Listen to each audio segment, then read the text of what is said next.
Hello दोस्त, मेरा नाम मनीष हुआ। क्या आपको मालूम है कि लोकसभा में कितनी सीटें आरक्षित है एससी एसटी के लिए? अगर नहीं तो चलिए हम लोग जानते हैं। तो देखिए, पूरे भारत में 543 सीटें हैं लोकसभा में, जिसमें से 84 सीटें एससी के लिए आरक्षित हैं और 47 यानी 47 सीटें एसटी के लिए आरक्षित हैं। यानी टोटल 131 सीट। इन सीटों पे सिर्फ एससी और एसटी ही चुन करके आते हैं टोटल 543 में से। और ये आरक्षण जब संविधान लागू हुआ था तब मिला था कि जब भी चुनाव होगा तो नेक्स्ट 10 ईयर तक, यानी 1960 तक के ही ये आरक्षण लागू था।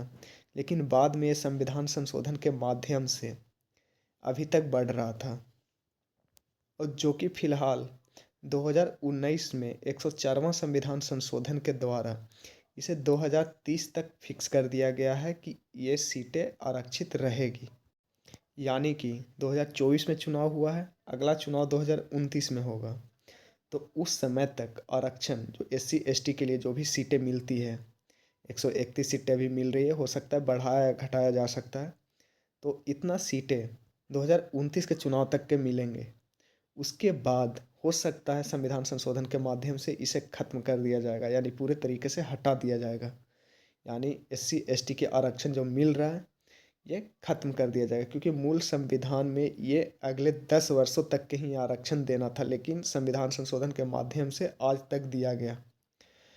और मैं आप अगर एससी एसटी के होंगे तो मैं आपसे एक बात पूछना चाहता हूँ कि आप लोगों ने आप लोगों के समुदाय से 131 सांसद चुन करके जाते हैं जो आरक्षित सीट से।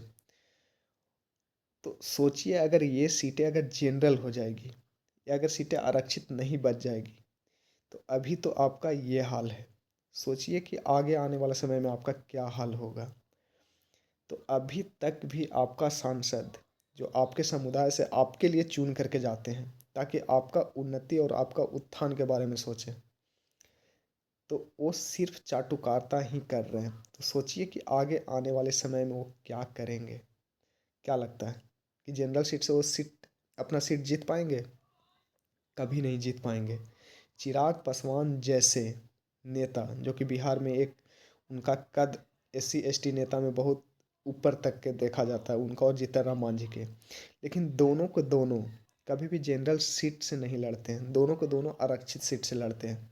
क्या लगता है कि अगर आरक्षण खत्म हो जाएगा तो दोनों जीत पाएंगे? कई बार तो चिराग पासवान जो नौकरियों में जिनको आरक्षण मिलता है एससी एसटी ओबीसी के आधार पर, उनको बोलते हैं कि आरक्षण खत्म किया जाए। क्या लगता है वो खुद अपना सीट जीत पाएंगे? नहीं जीत पाएंगे भाई। लिख के रख लो, कभी नहीं जीत पाओगे। कोई नहीं जीत पाएगा। अगर आज भी अगर आपका उन्नति अगर नहीं करवाता है आपका सांसद, आपके लिए बात नहीं उठाता है संसद में, तो मान लीजिए कि आप कचड़े के भाव में बिकोगे। आपको शुरू में जब तक संविधान लागू नहीं था तब तक आपको कचड़ा समझा गया था, और आगे भी समझा जाएगा अगर आप आज भी नहीं संभले तब। तो इसीलिए आप अपना वोट जो देते हैं ना, सोच समझ के दीजिए। चाटने वाला को वोट मत दीजिए। तो अभी भी आपको उन्नति नहीं हुआ है जो होना चाहिए। ओबीसी वाले तो लगे हुए ही हैं मोदी जी के चरण धोने में। चलिए ठीक है।